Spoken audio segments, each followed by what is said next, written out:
Now, it's been tried in science fiction movies, but NASA has launched a spacecraft to try and knock an asteroid off course. If the test is successful, similar missions could be launched to stop large objects from hitting planet Earth and avoid what could be a global catastrophe.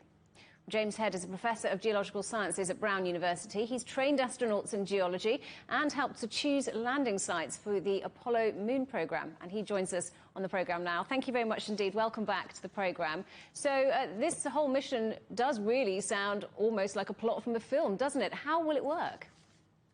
Well, it's really interesting. I mean, I think we all think about this is not just another mission to another really exciting planetary body, but it's all about us. It's about, indeed, it's a technological test to see if we can attack a common threat. We all think about, okay, you know, national threats. What's the United States doing? What's China doing? What's Russia doing? This is a common threat to the whole planet. So we know that asteroids come in. They're not all out there in the asteroid belt. There are a lot of them running around the inner solar system. And they pose a really, really major threat to us. And so the idea here is this is a technological test to fly out to a double asteroid, hit the asteroid, see how much it changes the course. This will not hit Earth at all, but in the future, this is a test to see how we can actually redirect an asteroid away from the Earth. So we'll hit the asteroid and then observe its variation over a long period of time to see how well it does and then revisit it in the coming years. So why did they choose this particular asteroid? It's not a danger to Earth. Why this one? Well, it's really the optimal situation for a test. It's one small asteroid in orbit around another one. And so by looking at the redirection, we can actually track it much more easily from the Earth, as opposed to one that's just flying by and going off by itself. So this really gives us an optimum opportunity to be able to actually see how much the impact changes it. And there's a small Italian, this is a very international mission. This is a small Italian satellite on board that will be launched as it approaches the asteroid. It'll take pictures of it.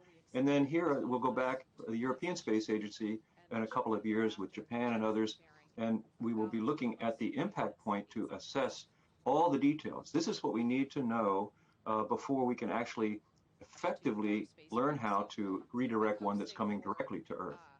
And we're not going to find out whether it's worked for a good while, are we? How difficult will it be? Well, I think, it's a technological test. So there are a lot of tests here. There's new technology from the solar panels to a whole series of thrusters, et cetera. It's basically something where we're really learning as we go along. But it will be able to rendezvous early in the fall, the coming fall, and this will be able to then start the test, which we will then look to see how it goes and then assess this in the future. So you said that asteroids represented a major threat, but how real really is the danger of Earth being hit by objects from space? Well, the tricky part is, this is actually two parts. The first thing we need to know is where the asteroids are and how many they are. And so basically we don't know. We don't know. There are tens of thousands of them out there, but we only know where a few are. So the first part of the long-term planetary defense is to find these things and look at them. And we know they have a major effect.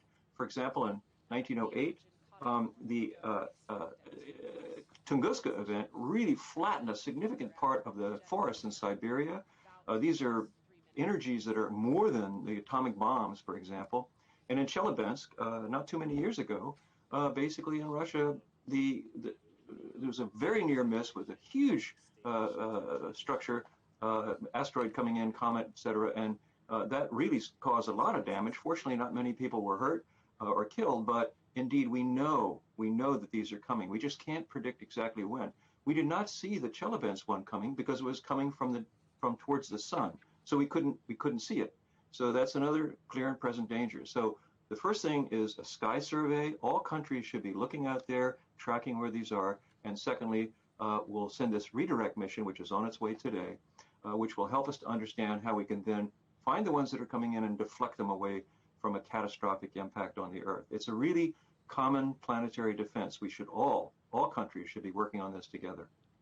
Professor James Head from Brown University, great to talk to you today. Thanks for joining us. Thank you very much for having me.